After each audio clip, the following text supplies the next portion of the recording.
What you're about to hear could be disturbing. The last year in Ukraine has seen Russian jets bomb churches, maternity wards, refugee camps, and civilians evacuating their homes, as well as Putin murdering political rivals and Russian citizens protesting the invasion of a sovereign country. Putin is a psychotic killer, and this guy, Zelensky, is standing up, risking his life for his country. Remember that. So let's start this appropriately and say that our president is a weak, pathetic, traitorous, cockwaffled bum puddle who will abandon anyone and anything for his own wants and needs, from having sex with a porn star while his wife breastfed their child, to our allies in NATO, whom he's abandoning so he can enrich himself through opportunities in Russia. Now, he pretends he can broker a deal in Ukraine without having the president of that country having a say, while he and Vance, who, by the way, is a petulant little boy who still shits his pants, they set up Zelensky by attacking him and not even allowing a single word. Tell us what we're going to feel. We're trying to solve a problem. Don't tell us what we're going to feel. I'm not telling you. Because you're in no position to dictate that. That's exactly what you're doing. You're in no position to dictate what we're going to feel. We're going to feel very good. You will feel influence. We're going to feel very good and very strong. You will feel influence. You're right now not in a very good position. You've allowed yourself to be in a very bad position, and he happens to be right about it. From the very beginning of the war. You're not in a good position. You don't have the cards right now. With us, you start having cards. Right now, you don't. You're playing cards. You're playing cards. You're gambling with the lives of millions of people. You're gambling with World War III. You're gambling with World War III. And what you're doing is very disrespectful to the country, this country, that's back to you, far more than a lot of people said they should have. Have you said thank you once? This entire meeting? No, in this entire meeting, have you said thank you? You went to Pennsylvania and campaigned for the opposition in October. Offer some words of appreciation for the United States of America and the president who's trying to save your country. Please, you think that if you will speak very loudly about the war, you can... He's not speaking loudly. He's not speaking loudly. Your country's in big trouble. Can I answer? Wait a minute. No, you've done a lot of talking. Your country is in big trouble. I know. You're not winning. You're not winning this. You have a damn good chance of coming out okay because of us. Mr. President, we are staying in our country, staying strong from the very beginning of the war. We've been alone, and we are thankful. I said thanks you haven't been in this alone. cabinet. You haven't been alone. In this cabinet. We gave you, through this stupid president, $350 billion. We gave you military equipment, and your men are brave, but they had to use our military. If you didn't have our military equipment, if you didn't have our military equipment, this war would have been over in 2 weeks. In 3 days, I heard it from Putin. In 3 days, this is something maybe new. Less. In 2 weeks, of course, yes. It's going to be a very hard thing to do business like this. Again, I tell you. Just say thank you. I said a lot of times to American people. Accept that there are disagreements, and let's go litigate those disagreements rather than trying to fight it out in the American media when you're wrong. We know that you're wrong. But you see, I think it's... Did I mention how much I detest Vance, a two-sided, spineless shit whistle who can't even stand up to white supremacists who attack his wife, much less whatever principles he thinks he might possess? JD Vance also has a non-white wife, an Indian wife, and a kid named Vivek. All his kids have Indian names. So it's like, what exactly are we getting here? And that's not a dig at him just because I'm a racist or something.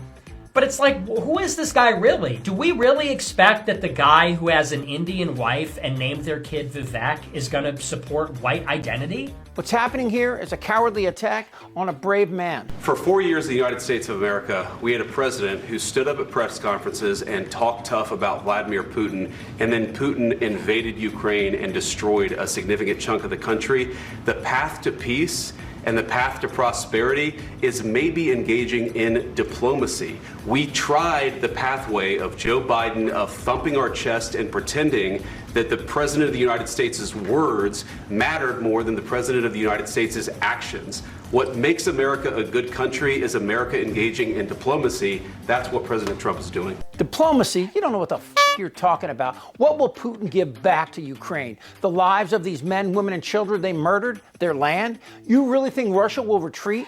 What's happening here is Neville Chamberlain on steroids. Russia is defeating not Ukraine, but the United States. Seriously, do you think that if Russia rolled through Ukraine into Poland, Trump would try and stop him? Of course not, because that would take courage, principles, and fortitude, none of which this patsy-ass possesses. It seems a day doesn't go by that I don't hear some MAGA conscript talking about woke and liberals. But it's this Republican Party backing down from a mass murderer and claiming victory because the truth is too much for them to handle. Trump is turning this United States into a nation of weak little white boys, scrambling around like cockroaches when you turn on the lights. She's asking, what if Russia breaks the ceasefire? What if anything? What if a bomb drops on your head right now? Okay? What if they broke it? I don't know. They broke it with Biden because Biden, they didn't respect him. They didn't respect Obama. They respect me. Let me tell you, Putin went through a hell of a lot with me. He went through a phony witch hunt where they used him and Russia. Russia. You ever hear of that deal? That was a phony Hunter Biden, Joe Biden scam. Hillary Clinton, Shifty Adam Schiff. It was a Democrat scam. And he had to go through that. And he did go through it. We didn't end up in a war. And he went through it. He was accused of all that stuff. He had nothing to do with it. It came out of Hunter Biden's bathroom. It came out of Hunter Biden's bedroom. It was disgusting. And then they said, oh, the laptop from hell was made by Russia. The 51 agents. The whole thing was a scam. And he had to put up with that. He was being accused of all that stuff. All I can say is this. He might have broken deals with Obama and Bush, and he might have broken them with Biden. He did, maybe. Maybe he didn't. I don't know what happened. Trump will say this till his little black heart explodes. But the truth is, 17 U.S. intelligence agencies concluded Russia hacked the 2016 election. Trump Jr. met with Russians to get dirt on Hillary. Trump borrowed money exclusively from Russia. He met with Russians alone in the Oval Office and had secret communications with Putin after losing in 2020. I'm not going to speak in terms that I would speak if we were off the air, but this was horrific. This was a tragedy, and a tragedy for American national security interests. I want to really emphasize that. I don't think Trump is a Russian agent because they trust him about as much as we do. They simply used him, and they didn't need a hooker to pee on him. They just had to bait him with money. Actually, Nick, we just confirmed from the White House, a producer just got in our ear, the press conference between President Zelensky and President Trump has officially been canceled. Again, that press conference was set to take place about 20 minutes ago. We watched what happened in the Oval Office, and everything sort of flew off the rails from there. This is a catastrophe for Ukraine and for what has been an American-Ukrainian alliance. Look, the fate of the world is now in the hands of a murderous despot and the man who wants to be his boyfriend. Sleep tight. It's very simple. You're a nasty person. Damn right. I'm as mad as hell. I don't want to talk about this stuff. Am I wrong? Yes. Tick-tock. You're in a lot of trouble, Donnie. I think he's crazy. I'm Chip Franklin.